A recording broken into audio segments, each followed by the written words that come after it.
one we've got. It's the only one we've got. It's the only one we've got.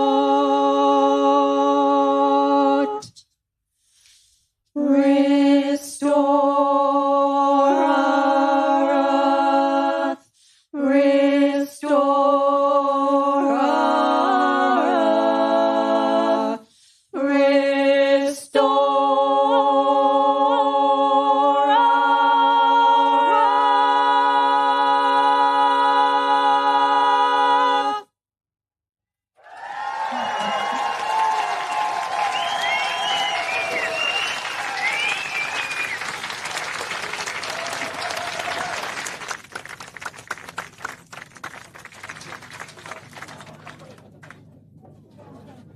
That was beautiful. Those harmonies are absolutely stunning.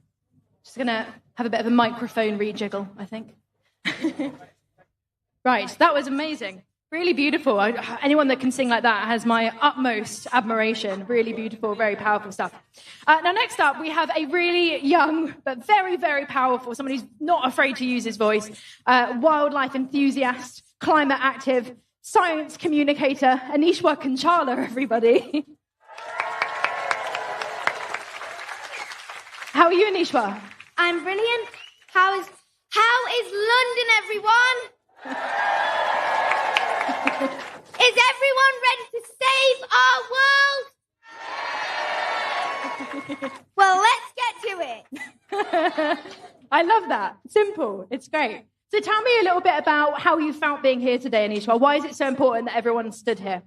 Well, I feel that it's important because of the numbers. I understand that one or two people might not be enough to make the biggest difference we can. But with an audience like all of you, we can all be sure to make the best difference we can.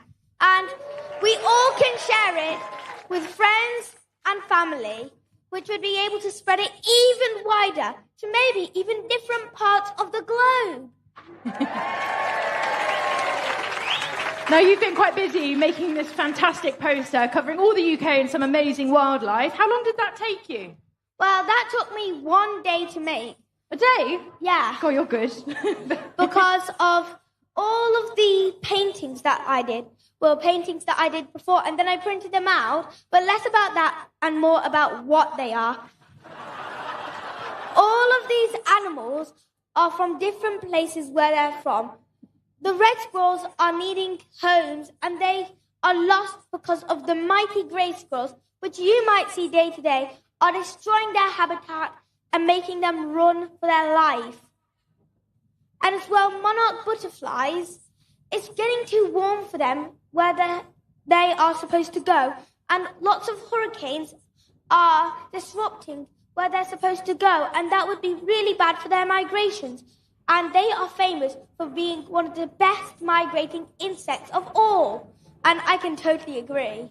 And falcons are, well, they're just here. They're helping us with all the things. And we should appreciate them as well, because they're such amazing creatures.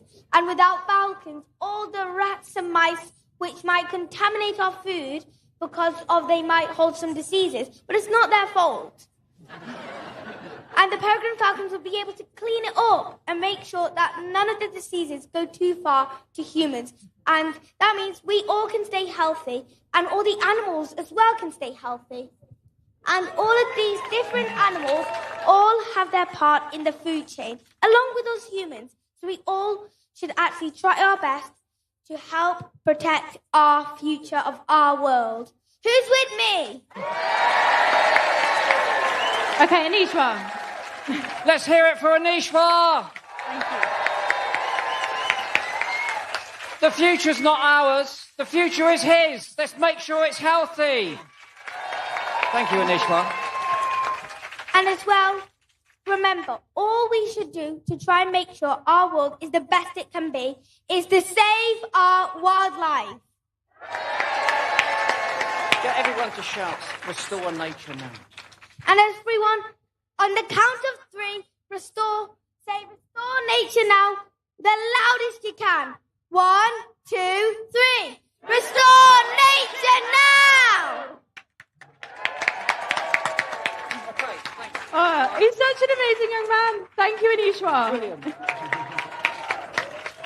Bless him, he didn't actually know he was coming up on stage until about 5 minutes ago. So the confidence that he has is just exceptional. He's so great at communicating about the wildlife we all know and love.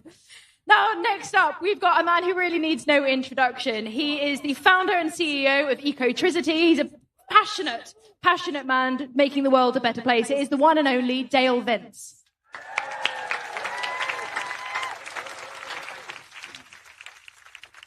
Thanks, everybody. I've got something I want to share with you. Often people refer to it as the cow in the room. It's the blind spot of many people that care about the climate, that care about the environment, of NGOs that do both those things. And the blind spot is our diet. Thank you. So we know nature is in decline. The stats are scary. 50% of farmland birds, 80% of butterflies, 97% of wildflower meadows. We've heard that stuff. What's the cause? Is it concreting the countryside for development? Is it the climate crisis? Is it the oil industry? It's none of those things. It's what we choose to eat. And I'll explain that to you. Farmland takes up 75% of our country. And we use it overwhelmingly to grow plants, to feed animals, to feed ourselves. And that is such an inefficient system. A cow is the worst example. We put 10 times more protein into a cow than we get back out. The best example is a chicken, and it gives us half back from what we put in. It's an incredibly inefficient system, and that's why we've taken so much land. The decline of nature is about taking land from nature for farming for an inefficient food system. And the great news is, if we all stop eating animals today, tomorrow, whenever in our country, we can free up 75% of that farmland, right? And that's 75% of 75%. Do the maths. That's half of our entire country that we can give back to nature.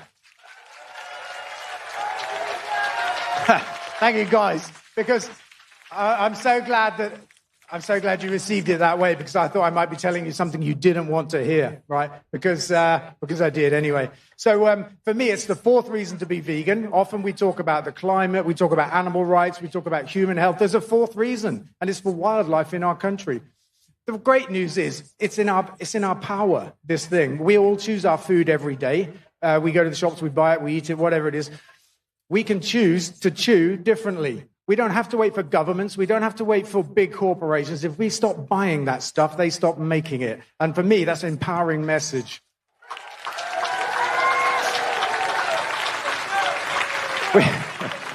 We can bring back nature to our country one plate at a time, one meal at a time. When you leave here today, I mean, I don't know how many of you are vegan. Come on. That's wonderful. I'm so chuffed. But, you know, persuade people around you. It's not about giving it up overnight, right? Just start eating less animals, and we can start bringing nature back. We can give back half our entire country. That's my message. I just want to say, I mean, I was going to say this. It won't apply to all of you, but look, now you know, when you leave here today, if you get a Big Mac, the sparrow gets it. So don't do it. All right, Chris. Dale, when we were walking earlier today, you told me that you were making burgers out of grass. Tell us a bit about your project. Yeah, so we're making protein powder from grass, and it kind of has got two roots. One is forever. I've had debates on social media with people that don't like the idea that we shouldn't be eating animals, and the fallback argument is, yes, but we can't eat grass, therefore we might as well graze animals and et cetera, which is not a good argument because we can let nature have that grass. But that's one thing. The second thing is we're making gas from grass right now. It's a way to replace the fossil gas in our gas main. We're doing that in Reading. And I just had the idea, why don't we put the two together? Maybe we can take protein out of the grass before we put it in the gas mill and we make grass from it. We've done it in the lab. We take protein out of grass twice as efficiently as a cow can. And there's enough grass grown in our country every year to feed the whole country protein-wise twice over.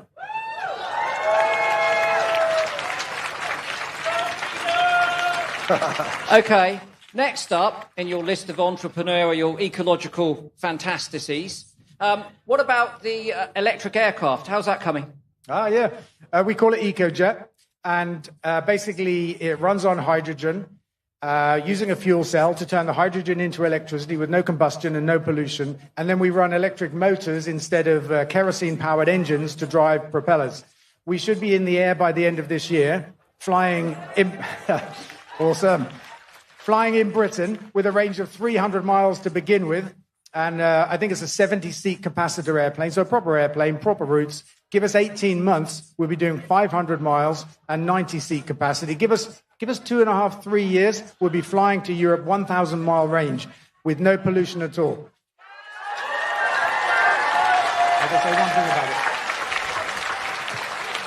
I just want to say one thing about this, because aviation gets a lot of headlines. It's not actually a lot of our emissions, but it's a big emotional issue. And if we're trying to bring the bulk of people with us on this mission to net zero, green living, whatever you want to call it, we can't go around telling them you have to give things up. And flying is a great example of that. There's a different way to do everything that we need to have, that we want to have. And EcoJet is probably the greatest example. Let's hear it for Dale Vince. Thank you all. And thank you for Chris for putting this on. I'm off. That's the sort of genius that we need to get us out of a jam. But whilst we're on aviation, I'd like to introduce you to Ella. Ella, come on out. Come on here. Let's have a big hand for Ella. Now, Ella is a Taylor Swift fan. Ella, tell us why you like Taylor Swift so much. I think she's just such an inspiration to like so many people, and yeah, she really inspires me to do everything that I want to do. And will you be rushing away from our gathering this afternoon to see Taylor Swift this evening? No, but I'm going tomorrow night. So... And you're very excited about that? Yeah, very. Okay, now I don't want to put you on the spot or anything, but what do you think about your idol, Taylor Swift, using private jets? Hold on. Listen, you're not Taylor Swift fans. Ella's a Taylor Swift fan. Let's hear what her fans think about her using those private jets. Ella, tell us how you feel. I don't think it's very good because it means she has a huge carbon footprint, and the fact that her younger fans are going to have to grow up in this earth, she's sort of polluting it. But yeah.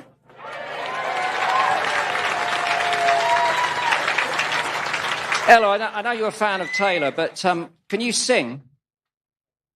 Kind of. Well, I can't sing, so we'll both agree with kind of. But what I'd like to do, because I think, how many people are going to Wembley to see Taylor? What's the capacity? Do you know? It's about 90, 100,000, isn't it? 90,000, yeah. So there'll be 90,000 people at Wembley tonight.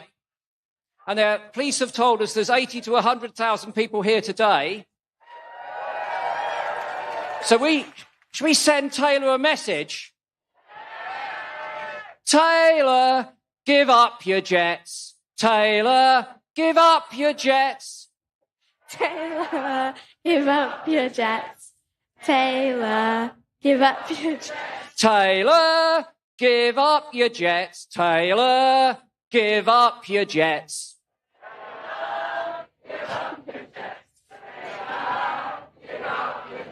Taylor, I said I couldn't sing. Give up your jets, Taylor. Give up your jets. Come on, we want it louder than this. We want all of those fans at Wembley to hear it. One more go. Taylor, give up your jets.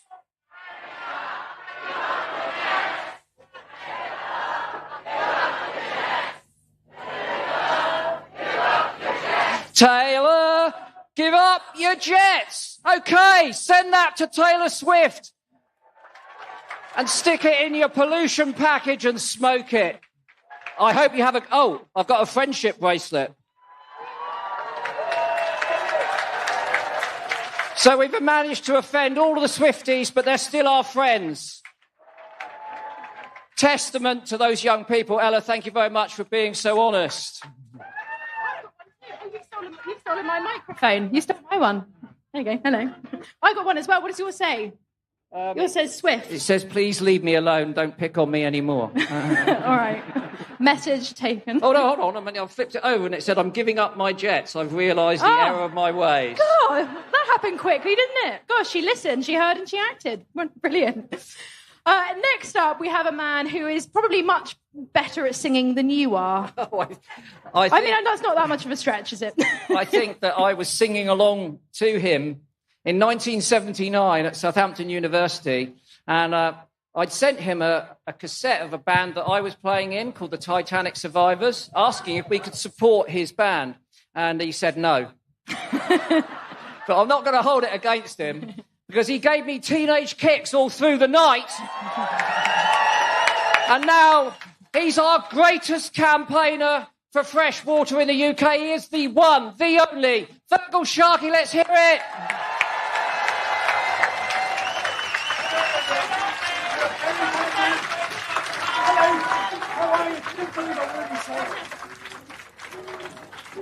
You wonderful, beautiful, extraordinary-looking people. How glorious to see you all here. Give yourselves a thunderous round of applause for making it all this way. Champion.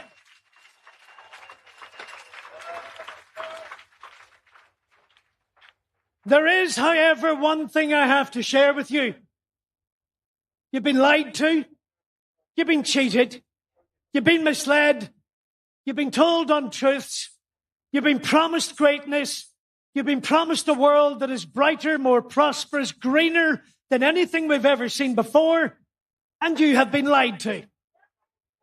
As I stand here, there is not a single river anywhere in England that is not polluted.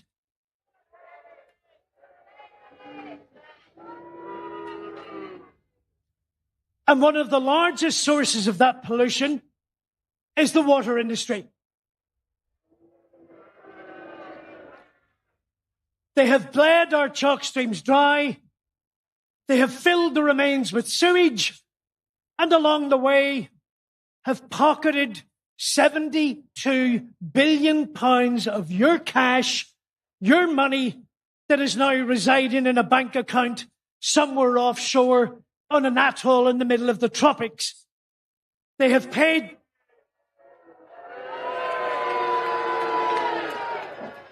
their executives unbelievably untold amounts of your money. To give you one simple example, there is a chief executive at just one water company who has been paid £27.7 million over the last 10 years.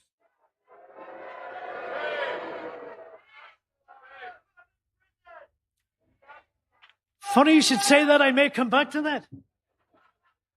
In 2009, 25% of England's rivers were in good ecological condition. By 2015, that had dropped to 16%.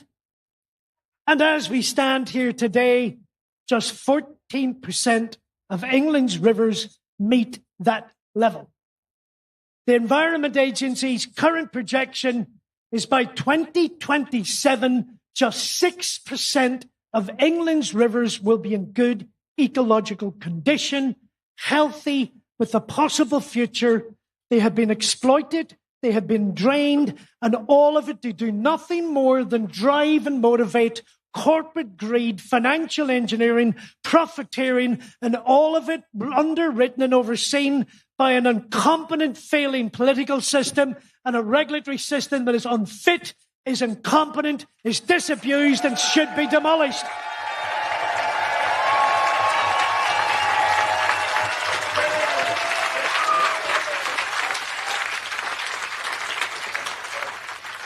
But ironically, there is hope. Because in just 12 days' time, we have the opportunity to transform this country. In 12 days' time, we have the opportunity to right those injustices and ensure that your voice is the voice that will be heard and that will run and that will dominate. That is why today is the first day, and why you now need to be sure to let the men and women that will inhabit that building in 13 days' time, in July the 5th, hear your voice, hear the flood of humanity you're generating, hear the flood of defiance you're now prepared to put in the way, hear the flood of obscenities that you will not allow this to go on any longer, certainly not in your name, certainly not in your children's name. Today is the day it stops.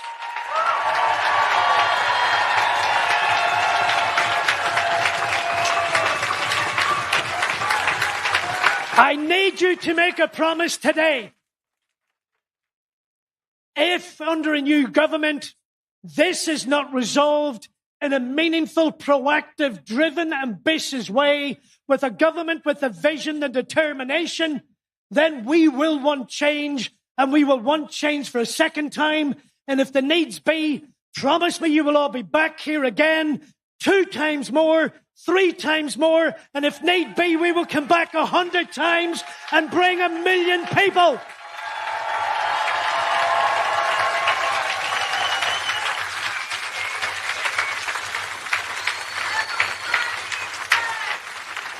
You are the most important people in this conversation, because you in your hand hold the biggest voice of all that this nation has ever seen. It's called democracy. Because in 12 days' time, I am going to demand of you, I will insist that you go to a ballot box and you vote for who you think will actually deliver the change that we want. Because I, for one, am not prepared to live in this world. And I, for one, am not prepared to leave this legacy of this ruinous, corrupt madness. And I am not prepared to hand that legacy to my children, their children, the children of my children's children. It all stops on July the 4th. Get out there, give them hell, make your voice heard. Let's change this country. My name is Fergal Sharkey. May your God go with you.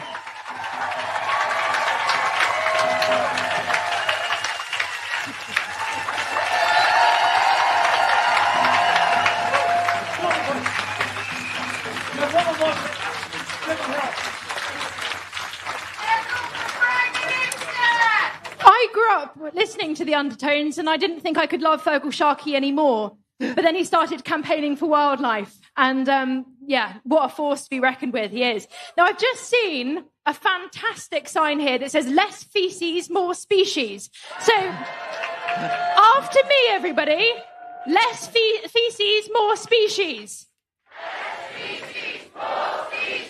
Less feces, more species. Brilliant. Hey, for a dyslexic person, you did that tongue twister quite well, didn't you? Thank you very much. Yeah, I've been practicing. Fantastic stuff. Right, listen, from one hero to another, now the hero of the hour. I hope you'll all put your hands together and scream with delight because we're going to give you Sarah Finch. Oh, he's already snuck up on me. Sarah, I'll hold that. You hold this. Tell us why we all think you're the hero of the hour, and don't be modest. Well, I, along with my colleagues in the amazing Wildfowl Action Group, we won a massive court victory in the Supreme Court just there this week. We won a fight that we've been fighting for 5 years. We've been fighting, more than 5 years, but 5 years through the courts against a little oil site in Surrey that Surrey County Council gave planning permission to build 4 more oil wells and to produce oil for 20 years, yes, in a climate emergency. We thought this was wrong because they hadn't looked at the emissions that would result from the burning of the oil when they gave permission for the drilling of the wells. So we went to the court initially thinking we'd just get this planning permission for this one little site turned down, but it soon became apparent that we could actually tackle the whole planning system for oil and gas. And our win this week means that as from now, anybody who wants to drill an oil well, dig a coal mine, get gas out of the ground, they have to do a proper environmental impact assessment that takes account of the emissions of that fuel when it's burned. Yeah. I mean, thank you. I mean, it sounds obvious, I think, to anyone here. You think the emissions from the oil that is burned is an impact of getting it out of the ground, because if you left it in the ground, it couldn't be burned and the emissions couldn't arrive. You'd be amazed how many lawyers we've heard working for the government, the oil company, West Cumbria coal mine, who else? Surrey County Council, saying that that wasn't the case. But we won, and that applies now not only to all future oil and gas and coal developments, but some that have been already permitted but are subject to legal challenge. Okay. So, Cumbria coal mine, Rosebank, massive giant oil and gas field in the North Sea, Jackdaw, Biscathorpe onshore oil well in Lincolnshire. Give it a cheer. Biscathorpe. Yeah. If Horse Hill is illegal, they are too. And a friend of mine in Scotland sent me a photo of the front page of the Scottish Daily Mail. It said, this court ruling kills off the oil industry. So...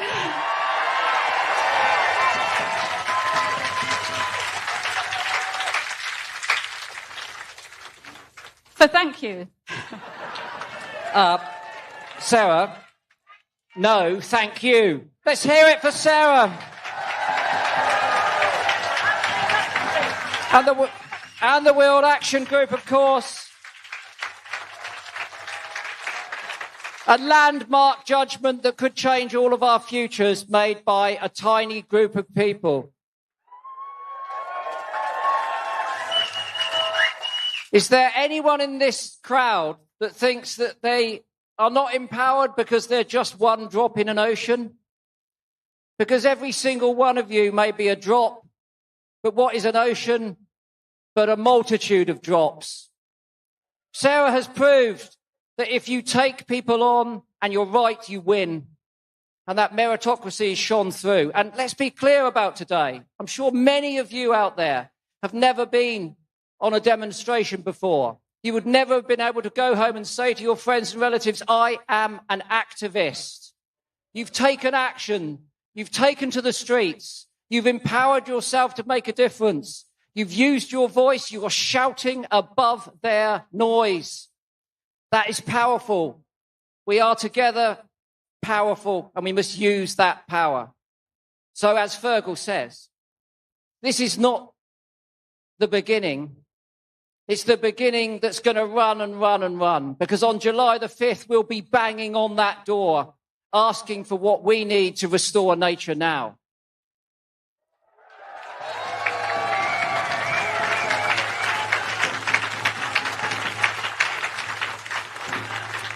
Go home, tell your friends, tell your family, tell all the people that couldn't make it that today you were an activist on a demonstration that made a difference. Thank you. Thank you so much, Sarah, and that amazing group. It goes to show the power of what some people, can do by using their voices, by shouting above the noise. It can really demonstrate how far things can go.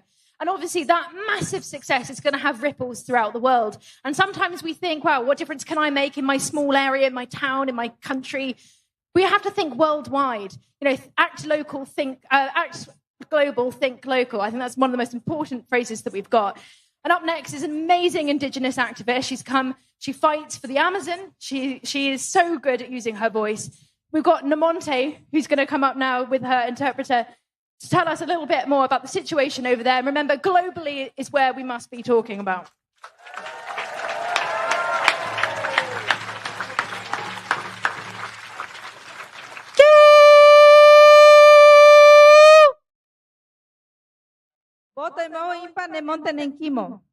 Mi nombre es Nemonte Nenquimo. Soy una mujer guaraní de la Amazonía del Ecuador.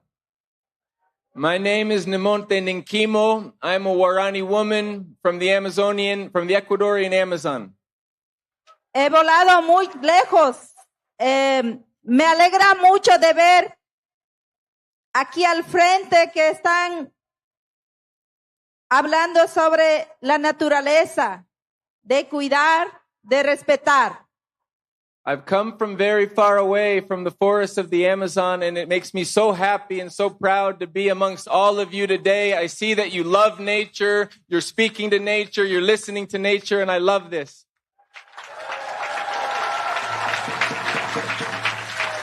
Yo vengo en mi Amazonía, donde nosotros, los pueblos, los abuelos, estamos conectados con la madre naturaleza espiritualmente. Y tenemos mucho amor y mucho respeto. In the Amazon, indigenous peoples have been living there for thousands of years.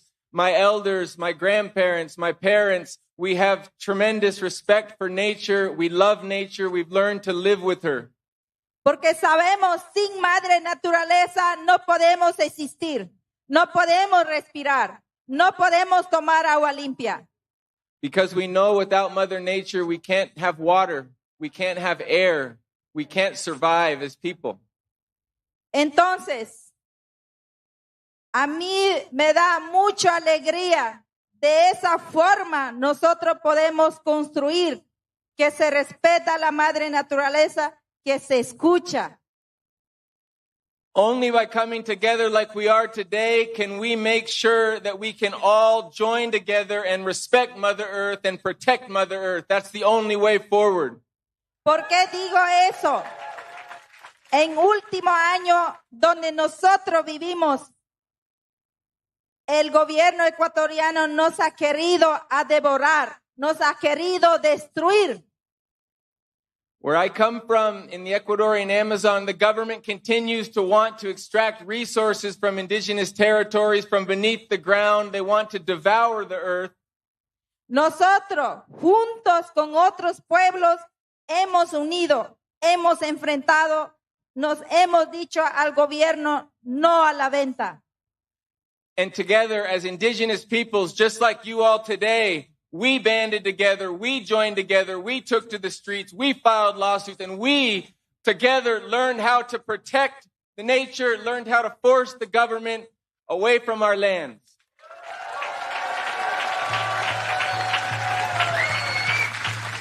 Nuestros abuelos, nuestra abuela han dicho, la gente menos conoce, más destruye. My elders always say that the people from the outside destroy so much because they know so little about our lands. Entonces, yo he venido como mujer dar el mensaje muy importante que todos podemos respetar a la madre naturaleza. Si nosotros no respetamos, estamos llevando a la destrucción de la vida. And that's why I'm here carrying a message. I want everybody to know who we are as indigenous peoples. I want you to know that the Amazon is giving us life.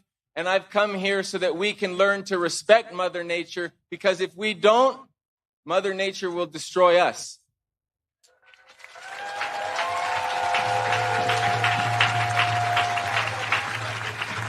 Yo estoy escuchando mucho en todas partes del mundo de cambio climático que está afectando, pero nosotros como pueblos indígenas estamos conectados con la naturaleza, con madre naturaleza. Sabemos que es el llanto de la madre, que es el sentimiento de la madre.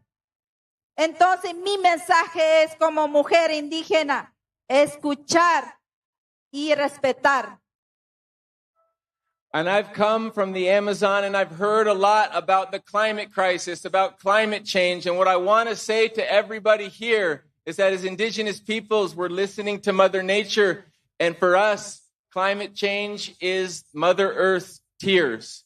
Climate change is Mother Earth crying. Climate change is the language of Mother Earth trying to communicate to us. And as Indigenous peoples, we're listening. We all need to listen to Mother Earth. And that's the only way that we will be able to learn to live with her and respect her. So thank you.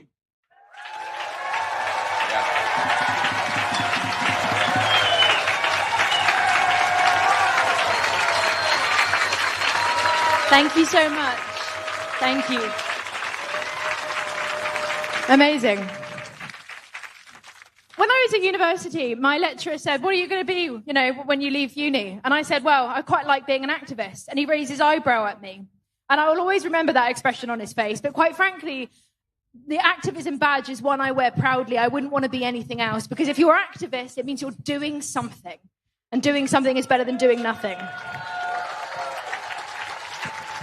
Okay, and I'm very pleased now to hand over to Rebecca Wrigley from Rewilding Britain, because Rewilding Britain are doing something.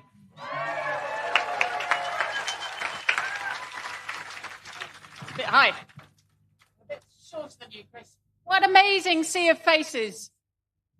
As Chris said, I'm Rebecca, and I'm from Rewilding Britain. And for us, this march is so important because nature is our life support system. So it's not so much about what we can do for nature, but recognizing the amazing things nature does for us. It is the beating heart of our planet. Rewilding is the mass restoration of nature to the point where it can start to take care of itself and take care of us again. And it's becoming impossible to ignore the benefits that rewilding brings. We support a network of rewilders across Britain, many of whom are here today. So shout out if you are a rewilder in the crowd. Woo! And that growing movement is showing just how amazing rewilding is. We have Coast on the Isle of Arran, who have brought together communities to protect their seas, and the marine life is now bouncing back. We have Seawilding on the west coast of Scotland, who are engaging communities to reseed and restore the seagrass and oyster beds in their local loch. We have the community of Langham in the south of Scotland, who have bought out an old grouse moor and are now linking nature's restoration with community regeneration. We have, moving down south, urban rewilding projects like at Alistree and Derby. We've got Wild Ken Hill, who are mixing regenerative farming, rewilding, and more traditional conservation. And I'm sure there are many more I can mention, but they sweep right round to the tip of Cornwall, where at Kabila, they're restoring our own amazing temperate rainforest. And all are showing that rewilding works ecologically, but they are also showing that rewilding works economically. We've seen that across those projects, the increase, that job numbers, full-time equivalent job numbers have doubled in England and Wales, and they've gone up an amazing 400% in Scotland. So rewilding can mean jobs for local people. It can mean new nature-based enterprises. It can mean flourishing and thriving communities. So for us, restoring nature and rewilding across 30% of Britain is not just the right thing to do. It is the most productive use of our land and our seas. So we want to see a political commitment to 30% rewilding. And we want to see long-term, sustained funding and financing systems that value and invest in nature. And on the 4th of July, we should all think big and vote wild. And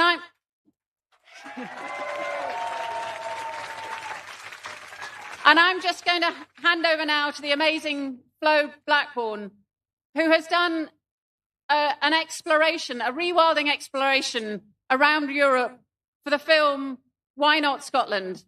So I'd like you to listen to some of her thoughts and reflections on that experience. Thank you very much. Think big and vote wild.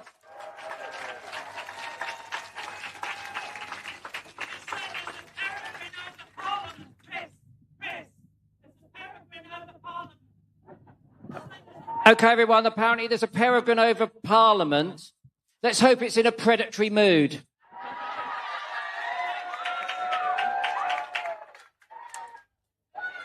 Good afternoon, everyone.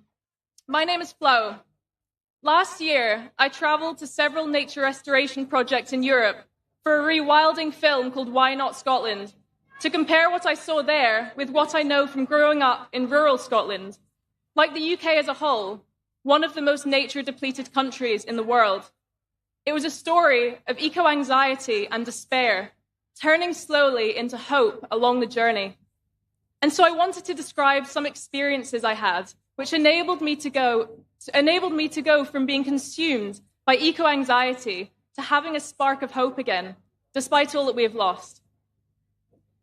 The loudest dawn choruses I have ever heard in each town and village I visited. In Poland and Germany, I heard multiple cuckoos every single day, almost everywhere I went.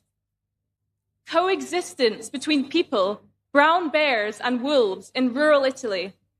People proud of the predators they live alongside, and the local economy benefiting from tourists and volunteers coming to see them. Austrians in Vienna living alongside 230 beavers within the city limits.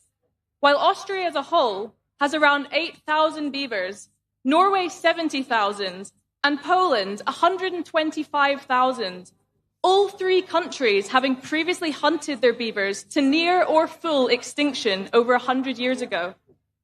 Previously drained fields reflooded and teeming with life once again. Swampland expanding so far that after an hour of walking, we were not yet at the end of it. Insects, so plentiful that their beating wings created a loud, constant hum, joined by the triumphant chorus of frogs and clamorous birdsong of those thriving on such abundant insect life. And finally, miles and miles of forest sitting on land that was fully deforested 100 years ago. Many of the processes which had allowed nature to return in force only required people to contribute time and space for it to do so. But the main realization I had was that physically, much of what we have lost here in the UK can return without much difficulty.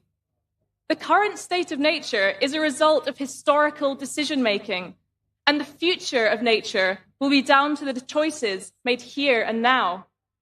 The good news is that much work is already happening around the UK, but with an over-reliance on charities and generous landowners, we need to stop treating nature restoration as an act of goodwill, but the necessity that it is.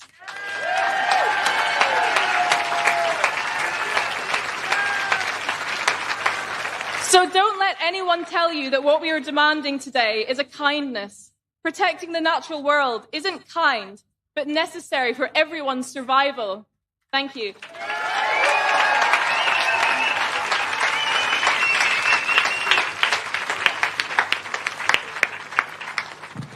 OK, we're running a little bit short of time, so we're going to do brief introductions. Next up, I'm very pleased to say, from the RSPB, is Katie Jo Luxton to tell us about the People's Plan for Wildlife. That's us, the People's Plan for Nature. Hi, folks. It's great to be here. I'm Katie Jo Luxton. I'm the Global Conservation Director for the RSPB.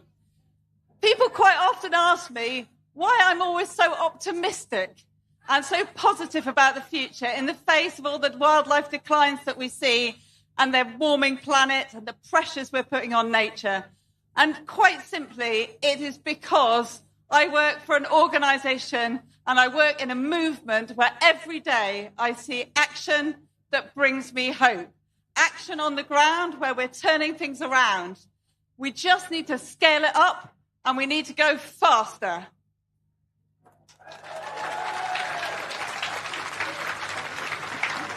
My passion for nature started growing up on a family farm where there were so many lapwing that conservationists at the time didn't even count them. They called them an assemblage of common upland birds. Today, in Wales, in that part of the world where I'm from, there are probably 500 pairs of breeding lapwing in total. They are really rare. They are part of the 38 million birds we've lost from our skies during my lifetime. But on nature reserves, we are bucking that trend. Conservation scientists have done patient research. Wardens have worked really hard to get the exact recipe of habitat management for lapwing. And we are bringing them back. And the birds have returned. So much so, I would call some of our nature reserves lapwing factories. But it isn't going to be enough just to have lapwing on isolated nature reserves. We have to connect them up, and that's where we need politicians and government to act on the frameworks for nature, the financial and the policy frameworks that will enable farmers to get a pay rise if they work for nature and transition to nature and climate-friendly farming. The other thing that gives me hope every day is people. All of you people here today energize me and give us strength and passion to carry on this fight. And just over a year ago, RSPB, Wildlife Trust, WWF and the National Trust came together to bring an assembly of people, the first People's Assembly for Nature.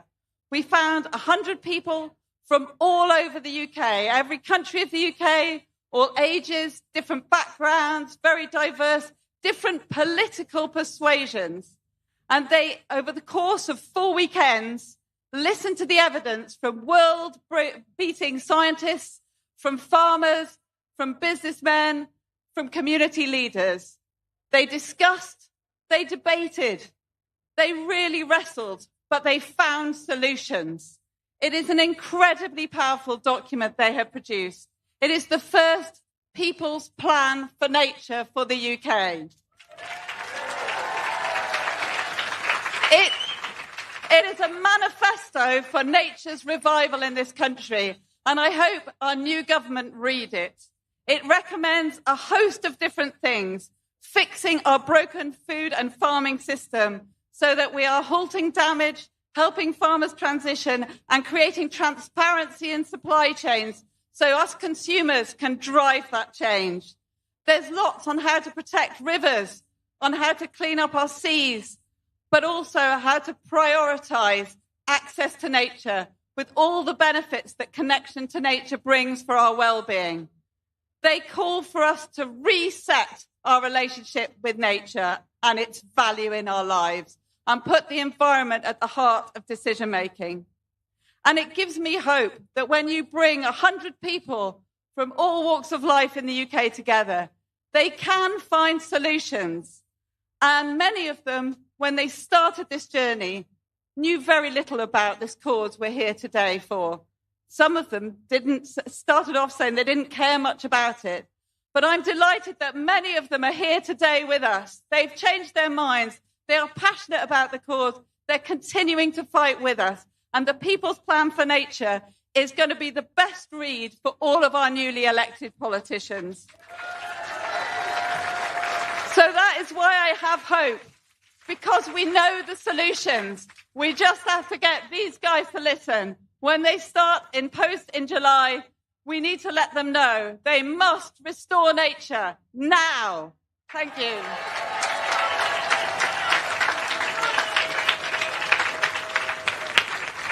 Thank you so much, Katie. So important that we're shouting louder than ever for our new government to really, really push that narrative forward. Now, next up, we have Days Agahi. Now, I fell in love with coming to protests like these back in 2018 when I joined Extinction Rebellion on the streets, and I met so many brilliant activists, and she is one of them. She's absolutely fantastic. Welcome, Days.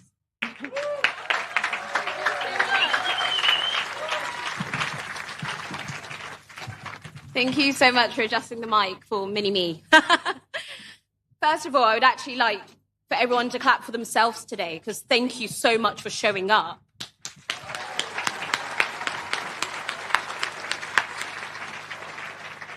Because this is what democracy looks like. This is what love looks like. I know that we're all here today because we've decided to come together to restore nature now. For me, it's pretty close to my heart because I grew up in London, but also I grew up in Lincolnshire. And it was at the beginning of my relationship with nature where I really recognized what the climate crisis was. It's because I fell in love with nature. I knew that when the climate is in crisis, I need to stand up. And that is what each and every one of you guys are doing today.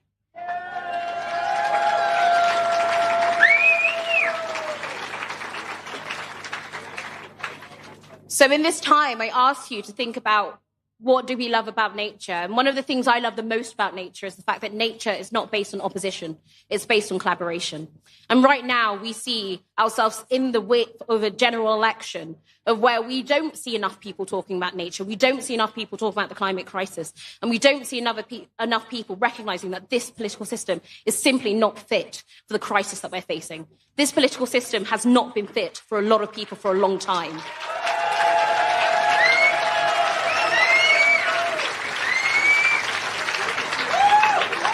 We have to recognize that in nature, I remember there was a beautiful fact around trees, how trees, they connected underneath the ground and they use nutrients and send it over when it's needed. They act in community. And this is what we're asking. We're asking for Parliament to recognize the space of community. We're asking Parliament to become a community. This is why Extinction Rebellion, we talk about citizens' assemblies, where the average citizen gets a chance to be part of democracy. Imagine if just a few of us were there to help implement policy on not just our communities, but our nature. That would have a massive change on the impact of where the climate crisis is going. And we need to recognize that restoring nature is a large part of this. We know the way that biodiversity can affect our carbon mitigation. We know this already. And we know that with nature, we can birth new worlds. And this is why we need to recognize that we are part of an ecosystem. We aren't the stewards here. We aren't the people who are in charge. We need to fall back into being in love with the natural world and being part of this ecosystem. And we need to do our duty to reverse the harm that's already been caused. I'm a true lover that humanity is love, and this is us showing love, and democracy is love. Thank you so much, everyone.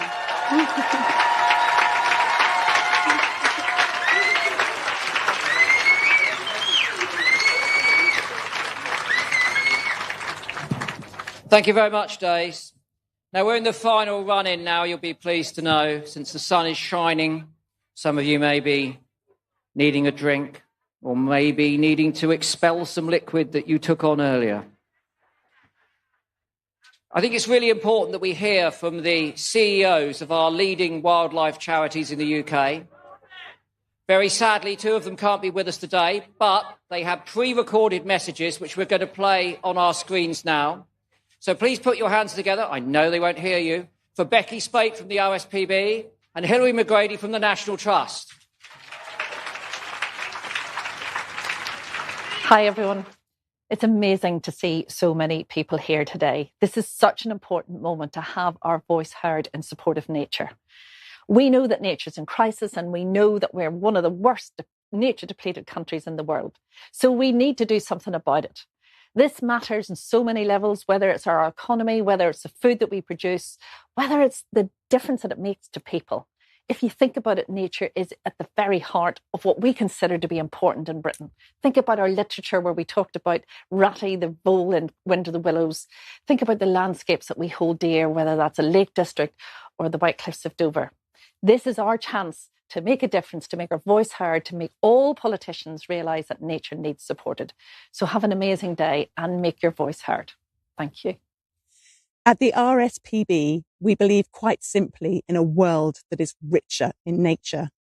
We want a world where people and the natural world are in harmony with each other. We believe every species has the right to exist. There's a moral impulse on us to pass on the natural world in a better state than we find it for future generations. At present, nature is in a bad state. We've lost 38 million birds from our skies, beautiful birds, in the last 50 years. And we also believe that nature underpins so much of what matters for us as a species. We are a part of nature. It underpins the food we eat, the air we breathe, the water we drink, and it can be our best ally in dealing with climate change. So that's why we need politicians and governments who are prepared to step into this space and drive the really big systemic changes we need to see. We need scale and we need urgency right now. And we know what we have to do. So many of the solutions are there. We just need to apply them together, working together, and with governments and politicians. So please, let's all restore nature now.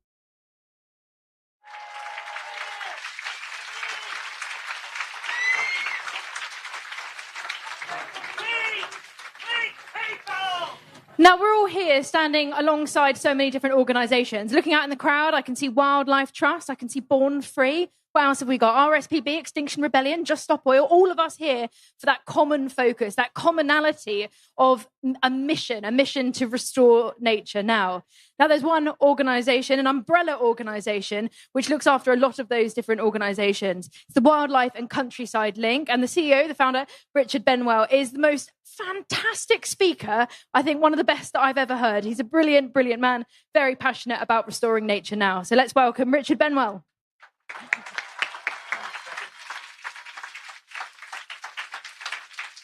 Good afternoon, everybody. It's wonderful to see you lovely nature lovers. Has everybody still got some energy? That's great news because I'm going to talk about politics. I'm going to talk about politics because every general election is a chance for change. It's a turning point. And whoever wins this time, it's our chance to check our collective compass and take the temperature of the nation. And you don't need me to tell you that the temperature is rising.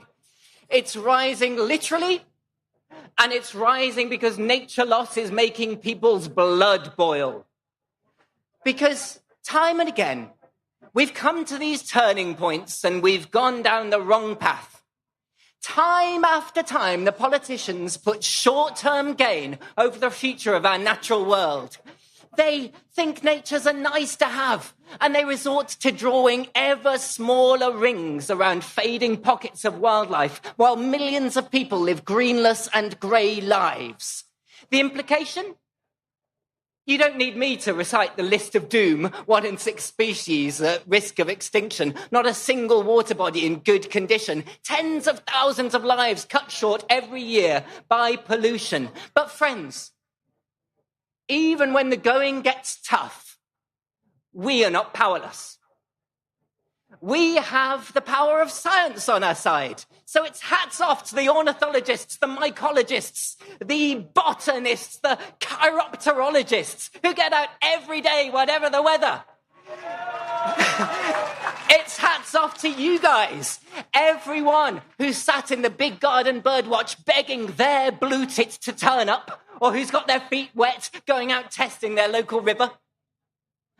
And we have the power of campaigning on our side, from the ace advocates who defended the nature directives to the hundreds of thousands of you who helped us win the world's first legally binding target for nature. And we have the power of the law. Oceana, out there defending our seas. Wild Justice, fighting down unsustainable shoots. Sarah Finch, fighting for our climate. They're out there with the power of campaigning, of law, of science, and we've proven that we can win.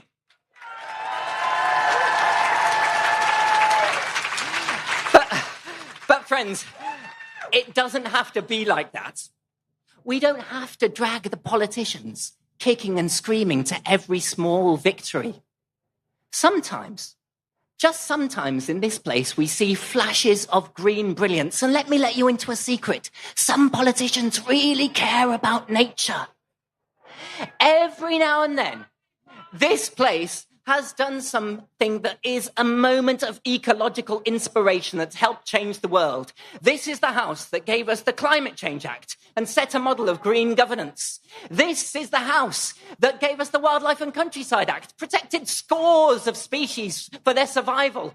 This is the house that gave us the Clean Air Act, sweeping away the great smog. And this is the house that looked up from the horrors of the Second World War while the bombs were still falling, even while London was aflame, even while the world was in crisis. Visionary politicians in this place had the foresight to protect our national parks and create the national parks for the future. And folks, here we stand again in a moment of international crisis. Here we stand looking for leadership. And as the general election comes, let's not be fobbed off by little baubles for biodiversity. Let's not be quietened with quick wins. Let's not let the Environment Department be some backwater ministry grateful for every penny that the Treasury finds when it's feeling flush. No, this time we need greater action to turn around the decline of nature. And friends, a final thought. Let's not let the politicians do it without help. We're here to help you, politicians. Let's speak with one voice and let's ask for the big things. When the general election comes, let's not be fobbed up with a pittance of pennies for biodiversity. Let's make sure that we're redoubling our spending for wildlife-friendly farming, fisheries and forestry. Let's not let the big polluters continue to free ride and get away with taking more from our environment that they give. Let's make the polluters pay.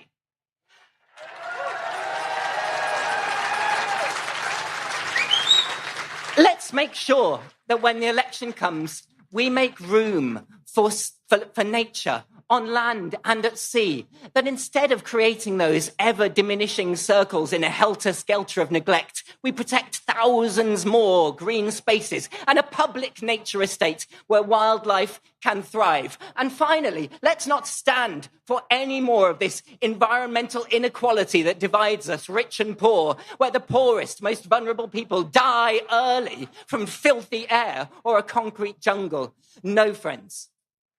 This is time for change. So when the general election comes, let's make sure that this time we don't go down the wrong path.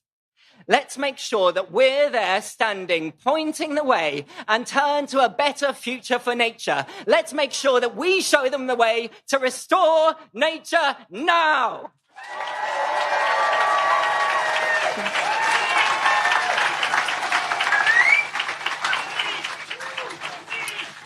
When you're stood at that ballot box coming up soon, I hope you have a bit of energy from Richard in your head when you're thinking about who to vote for. He's so passionate and speaks so clearly about politics, and I actually find it quite interesting to, listening to Richard talk about all of that.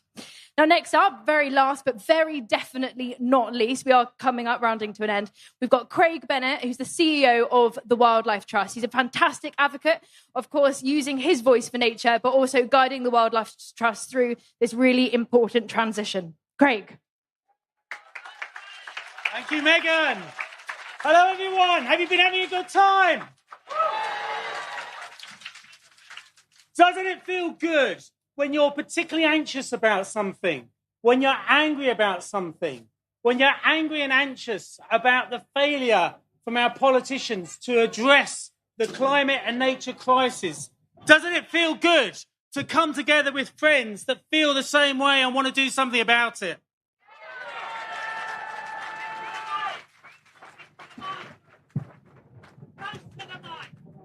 And isn't it amazing when I tell you that the official estimate is now in and over 60,000 of us have come together today in London to restore nature now?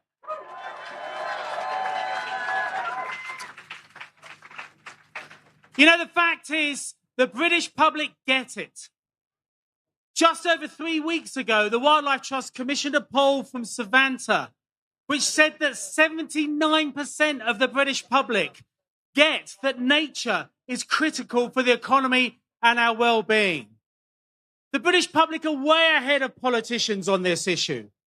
Too often when politicians talk about the economy, they talk about it as something that's completely separate from this beautiful planet on which we live. And yet we know, friends, that the economy is actually a wholly owned subsidiary of nature, even though most of the time our politicians act as if nature is a wholly owned subsidiary of the economy.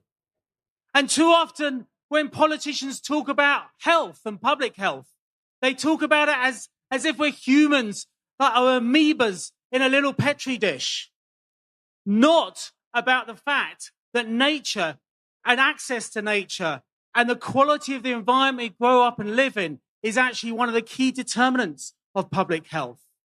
And too often when politicians talk about education, they talk about it as if all that matters is generating the next generation of worker ants to add a few percentage points to GDP, rather than actually trying to make sure we bring up wholly rounded, confident, happy individuals that feel part of and connected to nature.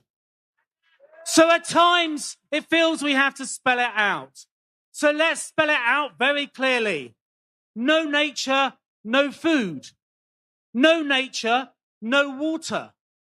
No nature, no prosperity. No nature, no health. No nature, no justice. No nature, no peace. No nature, no joy. No nature, no home. No nature, no life.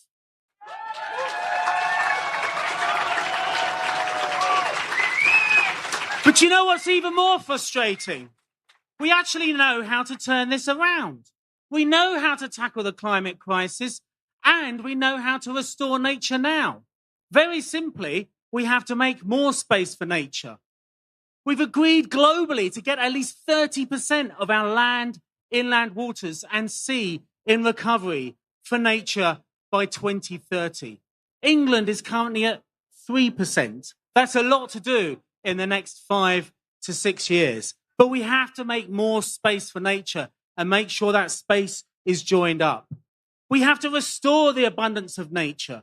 For example, by cutting the huge overuse of pesticides and making sure that we can see nature in abundance again. And we also have to get nature working again. Novel concepts like making sure our wetlands are wet, the restoring our peat bogs, and reintroducing missing species like beavers and the missing lynx. And we have to connect people and nature again. But let's be clear, we don't have to just restore nature. We need to do it now, and we have to do it urgently. You know, so many of those targets, those legally binding targets, international targets about tackling the climate crisis and restoring nature are set on what needs to happen by 2030. And I often find myself thinking, you know, if this country was hosting something like the Olympics in 2030, you would have cross-party support to build a special delivery body to make sure that we build the infrastructure and the venues on time. And we would not tolerate any delay in that. We would not tolerate a delay in the venues. We'd have very clear project plans and Gantt charts about how to do it. And if anything was off track, then politicians across the spectrum would lean in and say, something has to be done. This is our national pride at stake. We now need exactly the same approach to restore nature by 2030.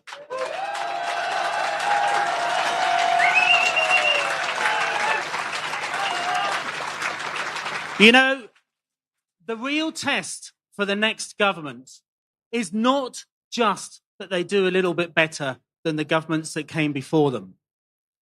And you fear that's what might be said. The real test of the next government, which will be in place for almost the entirety up to 2030, the real test of the next government and the whole of the next parliament across the aisle will be to make sure that we do what's necessary to tackle the climate and nature crisis. We can do this. We must do this. Britain is a nation of nature lovers. Over the next 5 to 6 years, we have to make Britain proud that we can turn this old country into a new world full of nature and people connected to nature. Thank you very much.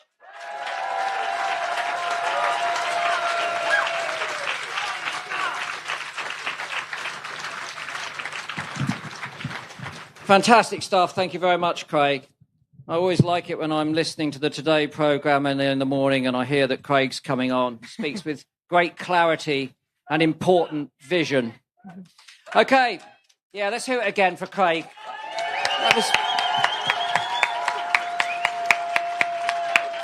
Okay, we've had a request. It's not a birthday, you'll be glad to know. We would like all of you to ask your potential elected representatives in the forthcoming election to make sure that they're signed up to the Climate and Nature Bill. If you've not heard of it, check it out. Get on the email, get on the social media, tie something to a pigeon, and make sure that they think about that. It's time for thanks, because we're almost at the end of our time. First of all, I would like to thank Richard Benwell, who you've seen speaking this afternoon, from Wildlife Countryside Link, who've worked incredibly hard to bring all of you together today. Along with him, Emma Adler, Nick Hawkes, also from Wildlife Countryside Link. Now, that was a lukewarm round of applause. I'm sorry, but thank you, thank you. Veronica Pestra, Liz Pendleton, Miranda Irwin from Extinction Rebellion, and Kim Way as well for some delightful music that we've had.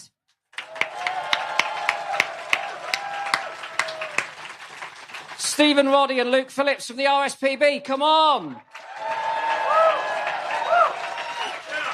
Emma Callicott from WWF. Alex Burrows and his team, the events manager this afternoon. Let's hear it for them.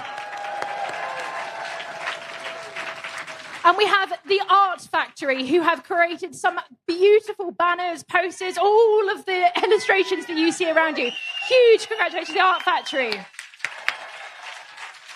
Dressed as a mushroom.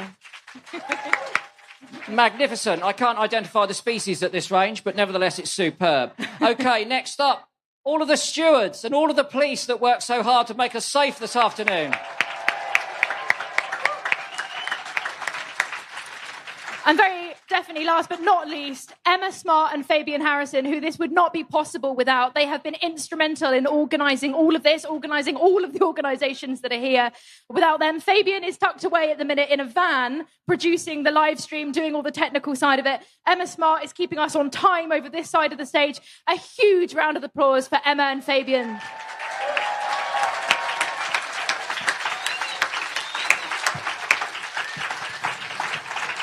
OK, we're just going to have one more little break. So can I ask you, if you feel it necessary, to close your eyes and immerse yourself in this little bit of joyous nature?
Now is the summer of our discontent, because we have a nightmare.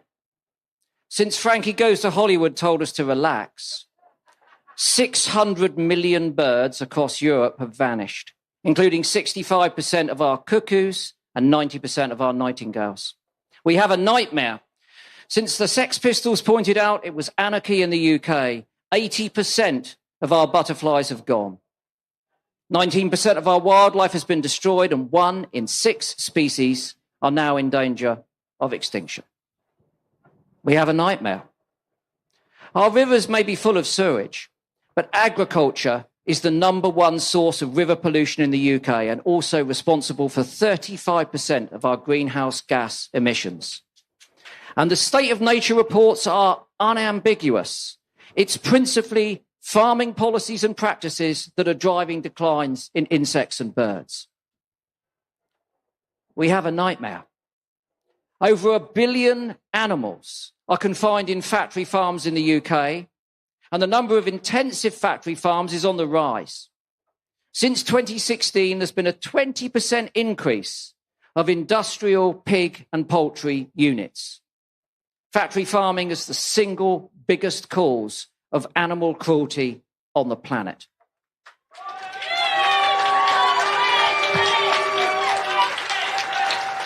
We have a nightmare. Foxes are still ripped to pieces for fun by entitled savages. And at the cost of £60 million of our money, we've exterminated 230,000 badgers in an inhumane, unethical and wholly ineffective cull. That's half the UK badger population. It's tragic.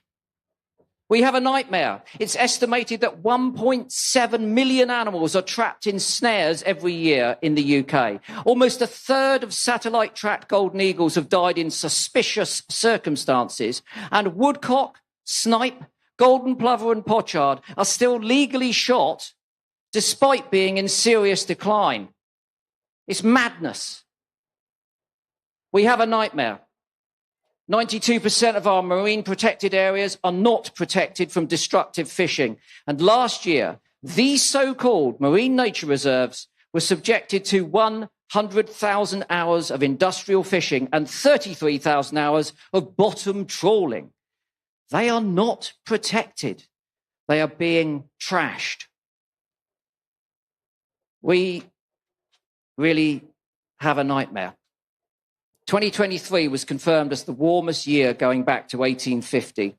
And this May marked the 12th month of record-breaking heat in a row. And yet, whilst the world has been roasting, they have handed major oil companies 53 new drilling licenses, including Rosebank, the biggest undeveloped oil and gas field in the North Sea. But it doesn't have to be like this. It doesn't have to be like this, because we can restore nature now, and we will restore nature now.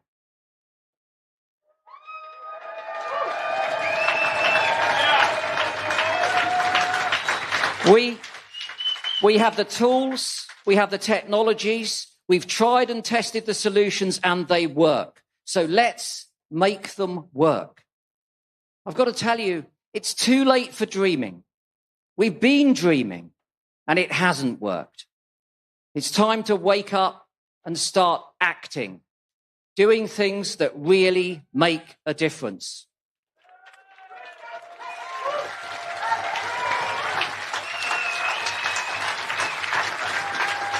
Because there is no longer a choice. The simple truth is, this is our last stand for nature. Now is the time to stand up and start fighting for all of the life that we love so much. That's not just me and us and them. It's every one of you, because you can make the difference. You must make the difference. You will make the difference. Now is the time to finally find the courage for the biggest battles, not the easy wins. Another dormouse reintroduction won't save biodiversity, but radically reformed, sustainable farming, fishing and forestry policies will. So let's bang on that door until we get them.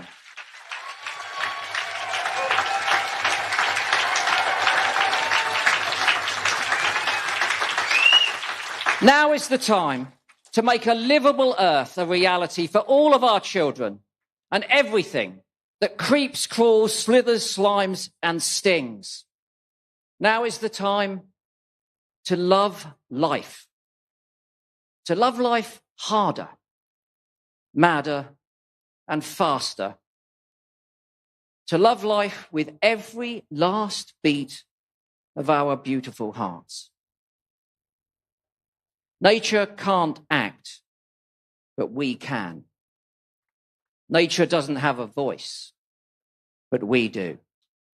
So let me hear it. Restore nature now. Restore nature now. Restore nature now. Restore nature now.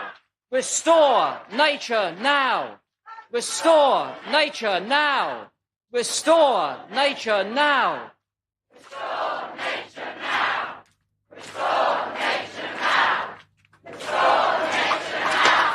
Restore nature now. Just a bit louder.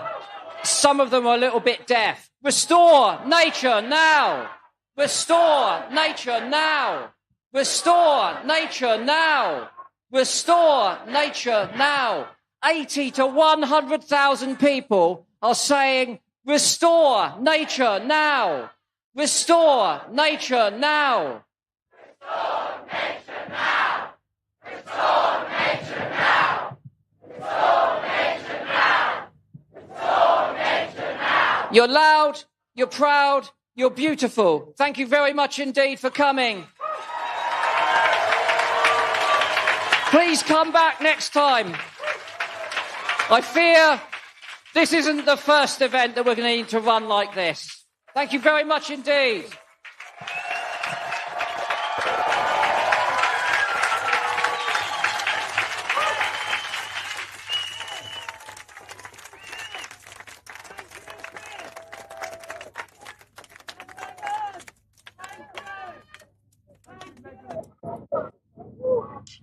Restore nature now, indeed. You heard the crowd loud and clearly there.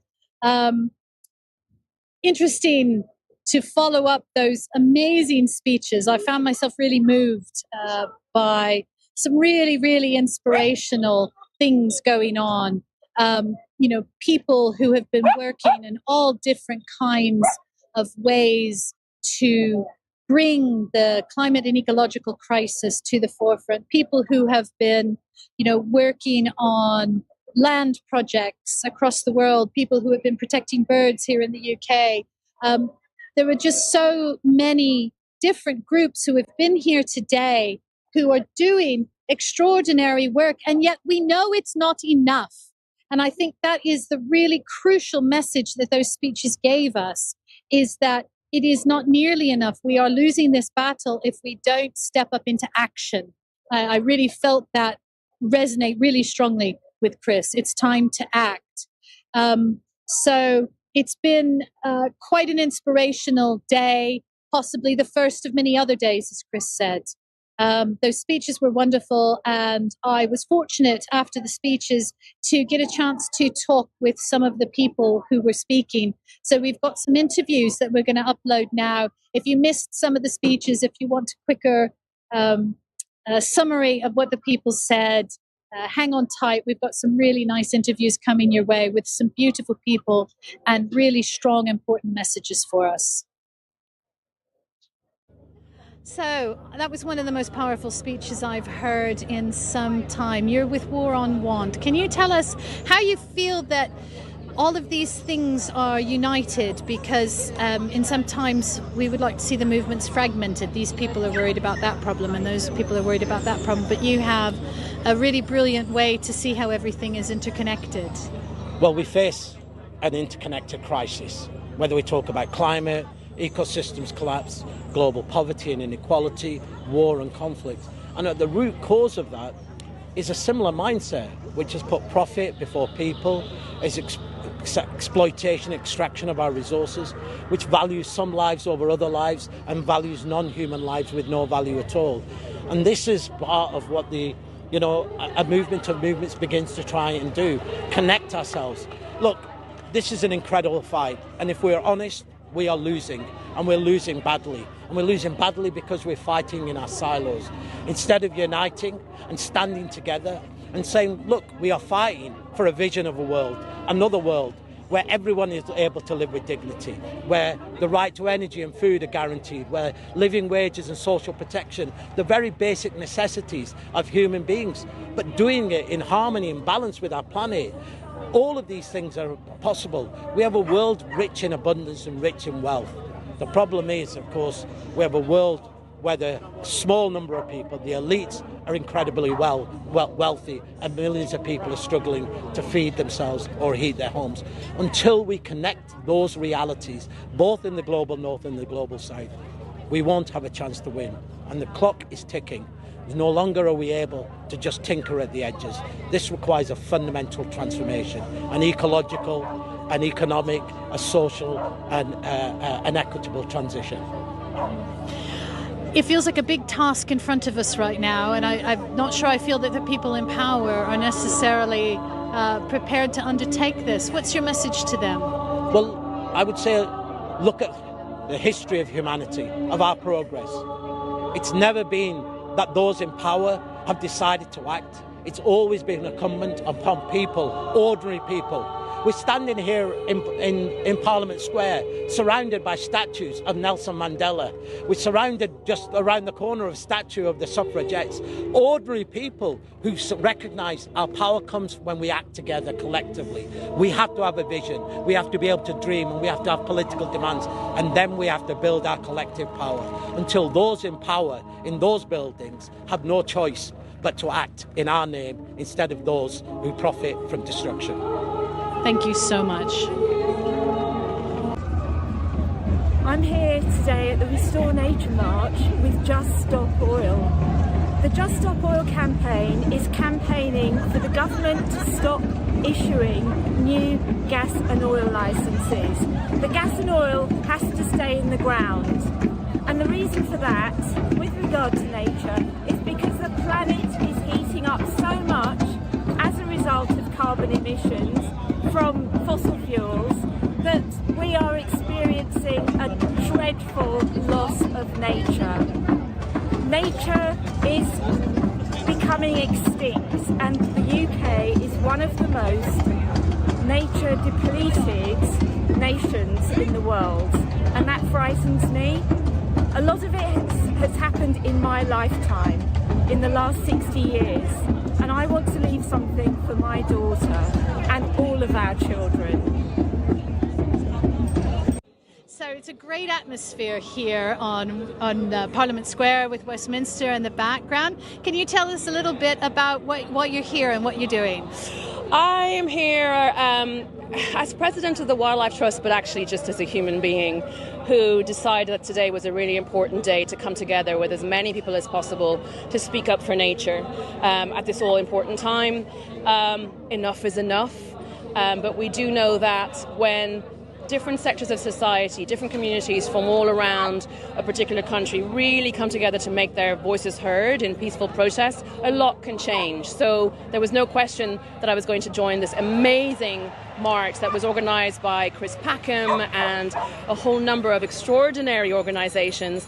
And it's been such a joyful morning. There are beautiful speeches being made. There's lots of stuff going on this afternoon. It feels like a real connective, community-driven ambition. We know what we need to do for nature, and these types of gatherings can really shift the dial in a very powerful way. It's just amazing how many different groups have come here and the kind of joyfulness and togetherness. Yeah, and for me, working with the Wildlife Trust and as a broadcaster in environmental issues, you know, you start noticing when you really lean into the issues that we're facing with our environment, how ostracized we've become from each other in a society, how separate we are. But actually, as a social species, we thrive as community in connection. And so to come together like this is a timely reminder that much more can be done when collectively we call for what we know is right. And, you know, the UK is one of the most nature-depleted countries in the entire world. It's time for change. We need to make our voices heard louder and stronger than ever before. And we're certainly doing that today. Well, it's wonderful. It's great to see so many people out and great to see... Are you feeling the love? I am feeling the love. It's just, you know, people think of protests as this kind of rah, rah, rah, rah, angry, and this is actually people united in love of nature, in love of the environment. Exactly. It's a beautiful thing. It's our true nature, right? And I always say I'm learning a lot more about how to better approach our conservation measures. Indigenous wisdom, traditional ecological knowledge is playing a huge role in what many of us as communicators are trying to help to spread as a message.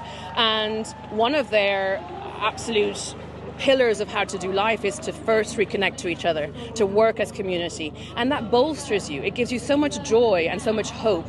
And we can feel quite hopeless and quite overwhelmed with, you know, what we face. But the first step is to come together at events like this or in our communities. And that honestly gives you so much enthusiasm and drive. It gives you the energy to keep going. And so an event like this is serving to remind us of the power of community and connection, as well as a reminder of the things that we really need our leaders to get on board with, to stop messing around with, in order to protect and restore nature in the UK.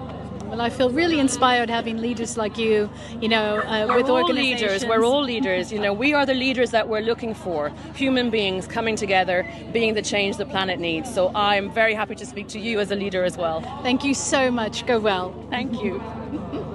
That was so. Hello. My name's Shannon.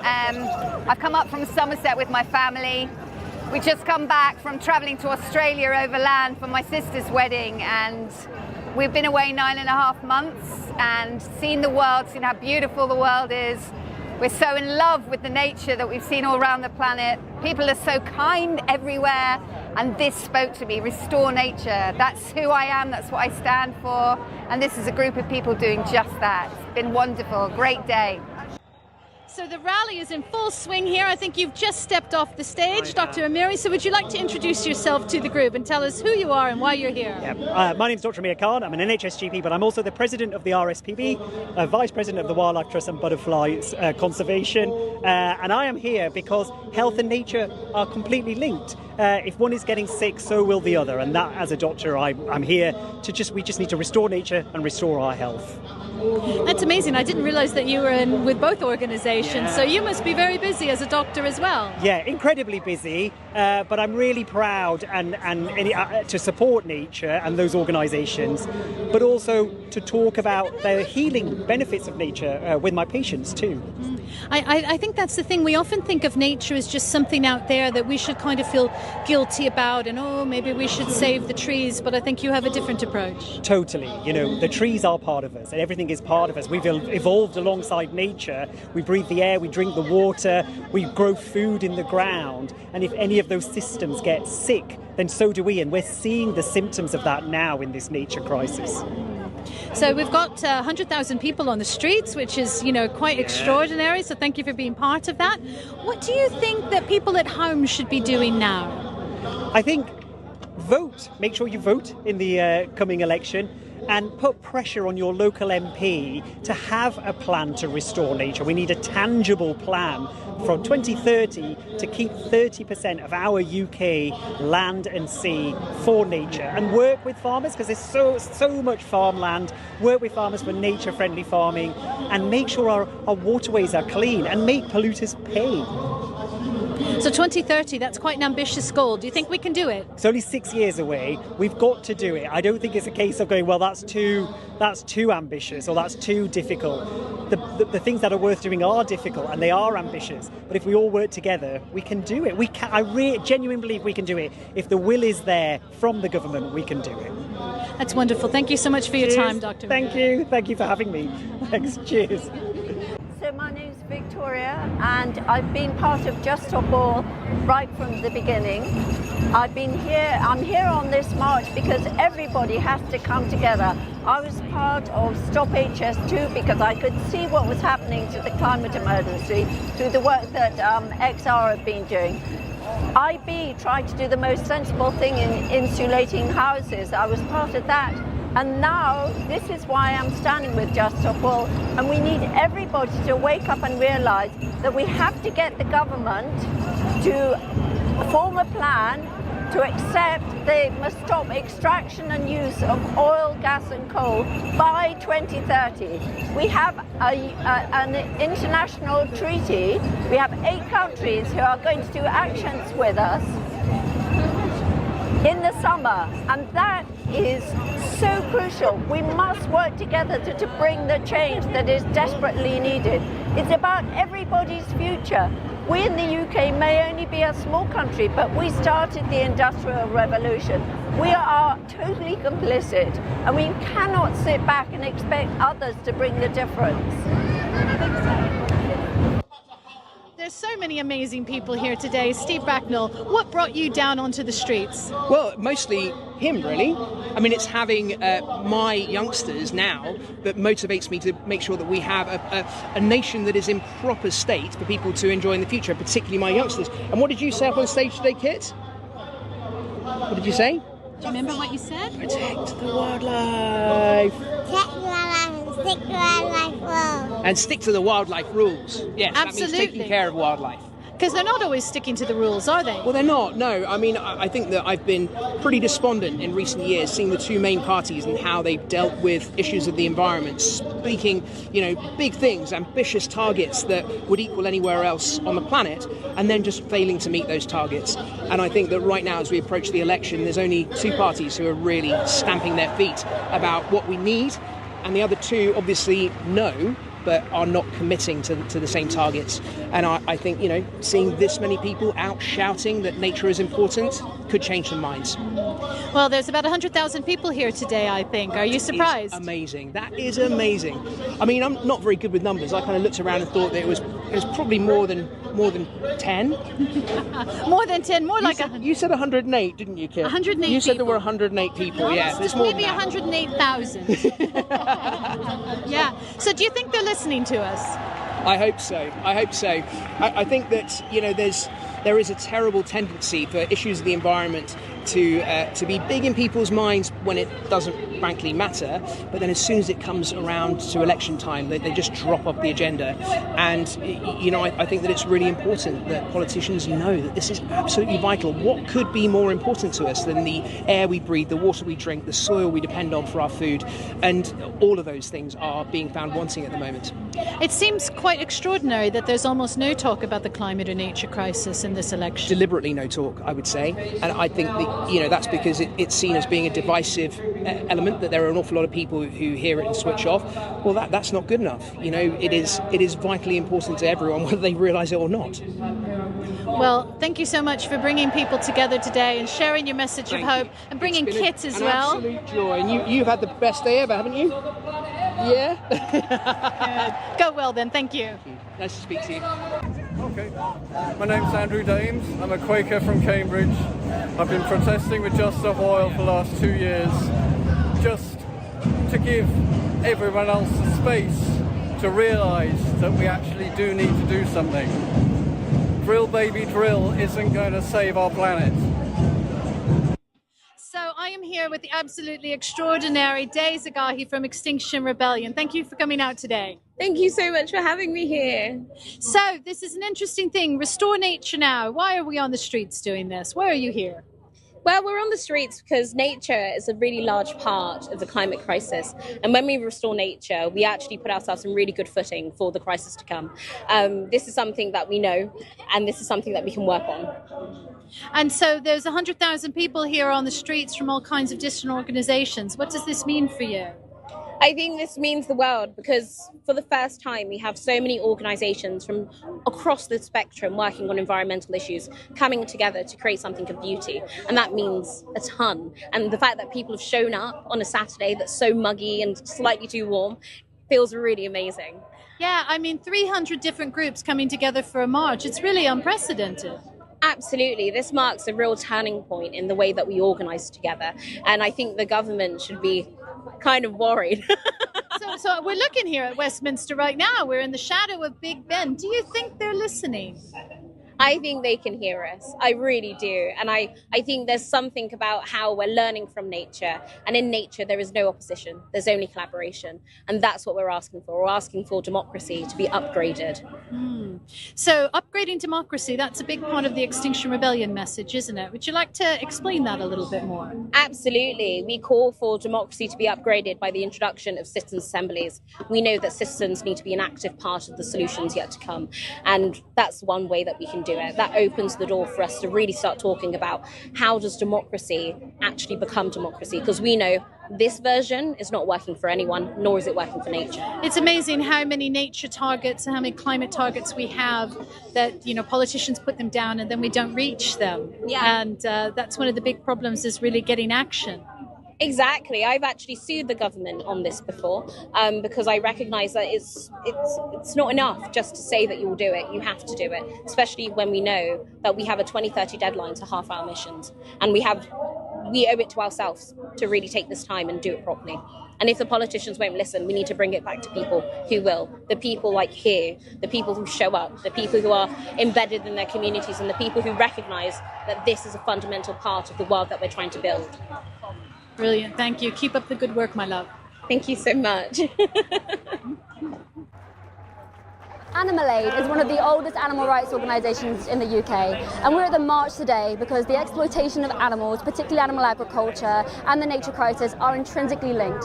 Farms are a nightmare for the animals confined on them, but they also wreak havoc on the environment by being the #1 cause of greenhouse gas emissions, biodiversity loss and water pollution. So our new campaign, Votes for Animals, is calling on electoral candidates to crack down on cruelty by pledging their support to 10 key issues, including a shift away from cruel and environmentally damaging animal agriculture.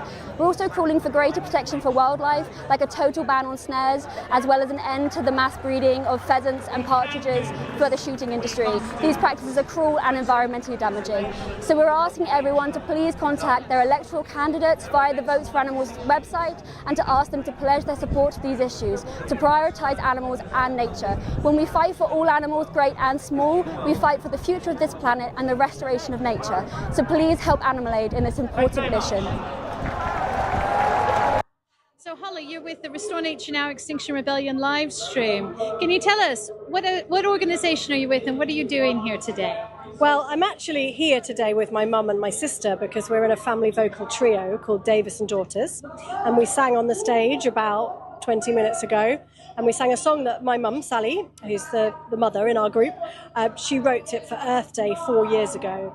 And the song actually is called Restore Our Earth. So it was brilliant for today's event. And we were back here behind stage doing interviews, and I have to say, even back here, it put chills through me. It was really beautiful. Thank you, yeah. So that's what I was invited to do here today. And I'm not here with any particular group, although obviously I have been many times with Extinction Rebellion before.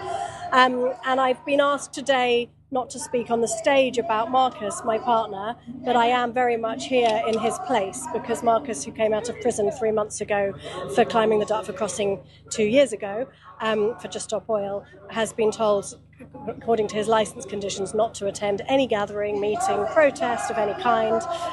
So that's why he's not here.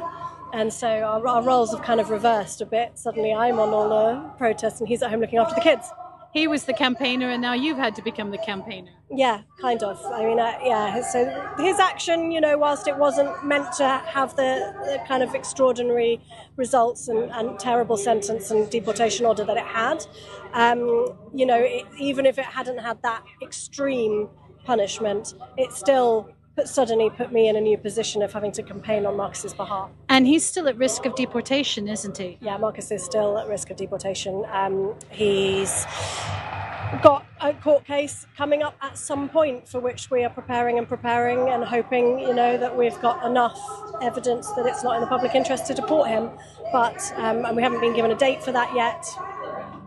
Well, thank you for sharing your beautiful music with us, and I think everybody sends their love to you and Marcus and your family and best wishes. Thank you so much. Thanks everyone for watching.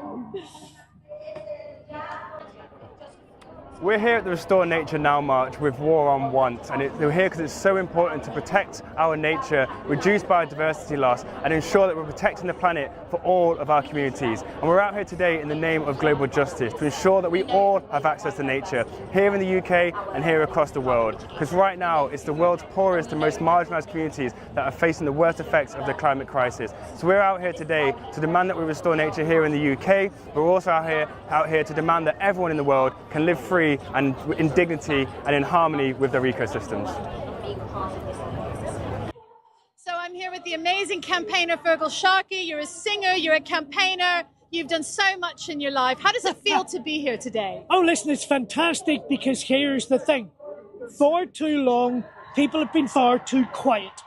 And for too long, people have been prepared to sit back and think their voice doesn't matter.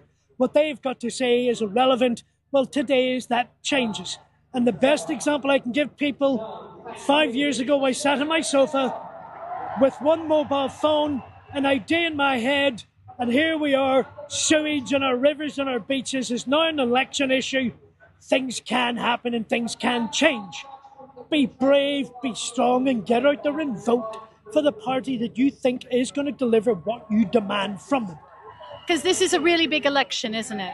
Oh, it's absolutely huge. This election, in reality, this election will shape the future of this country for the next 25, 30 years. Because the simple truth of the matter is, and I'm going to get very political, the Tories are in such a shambles, they will never win in another election for at least 10 years, if not 15 years. So that gives the Labour Party an incredible opportunity to start really delivering what these people in this country need. I've just been touring, as you know. I've now visited 46 constituencies, spoke to over 50 different candidates.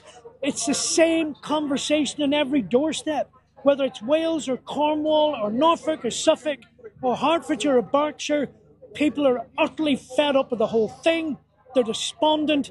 All they want is somebody to give them some tiny little element of hope that their lives might be a tiny little better tomorrow than last week and the week before, and that you might be able to take children to beaches in Cornwall and not have to stand there worrying about whether you're going to be allowed to let them swim in the sea. I had that very conversation with a parent in Norfolk yesterday on a beach, that he was adamant he was not prepared to allow his children simply to paddle in the sea. How do we ever allow that to happen? It all changes right here today.